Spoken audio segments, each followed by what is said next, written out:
Good morning, I'm Mackie Shillstone, and joining me is my son Spencer Shillstone, who's a corrective exercise specialist and performance coach. And we've been in a 6-week series of exercises that you can do to strengthen your mid-back and pull your shoulders back. So much of everything we do is reaching forward, and even in our sports, throwing the ball, hitting the ball over the top is forward. So if you hit, throw, or whatever forward, you've got to train in reverse.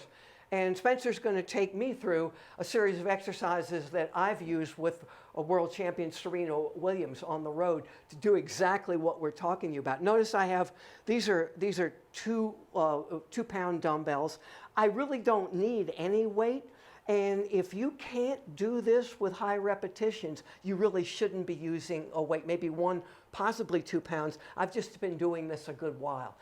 So, all right, Spencer, I'm going to get set up in the position. You can narrate through. All right. And you can hold this. Yep. All right, so notice I'm spreading my feet out and anchoring. I want to get, this is a stability ball, and I want to get.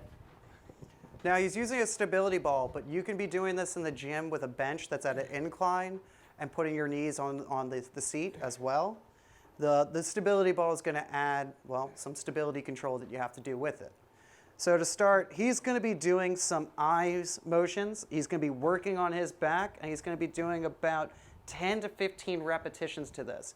Now, preferably, considering this is a corrective exercise, we want to make sure that he holds his hand up at the top motion for about 2 seconds before going down, because this is about endurance. It's not about quick movements. All right? So from that motion, he's then going to bring his arms out to the side, pulling his shoulders back, and doing the T motion. Again, you want to hold for about 2 seconds during this. And hold it tight. Make that back as tight as possible. And I'm below parallel of the shoulders to not impinge. Of course. So once he's doing this, he then can move on to the I motion, or the skier motion.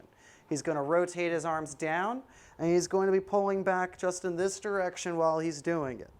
Now, he's doing about 10 to 15 repetitions and holding for 2 seconds on each one of these exercises. But now, let's make the fun part happen and add 2.5 pounds. This is going to be actually 2 pounds. 2 pounds, I'm sorry. So, Mackie, can you tell me, how does this feel in comparison? Well, I'm tired already. Yeah, so 2 pounds might not seem like a lot, but it's a lot, especially for the mid-back, which doesn't get as much exercise as the rest of the body. All right? How are you doing? This is better. Hitching a ride, or what I would call the Y, is much tougher. Mm-hmm. All right, and then the skier one. This might be actually the easiest one for some people. My triceps are really feeling it. Now, when you're doing this motion, something to really think about is you want to make sure that your core is tight, so suck in the belly button into your spine, and that your glutes are activated. You don't want to let your back arch at the lower back point. That's going to create a very tight lower back. So again, focus on bringing the core in and tighten the butt to give you a neutral spine during all of this.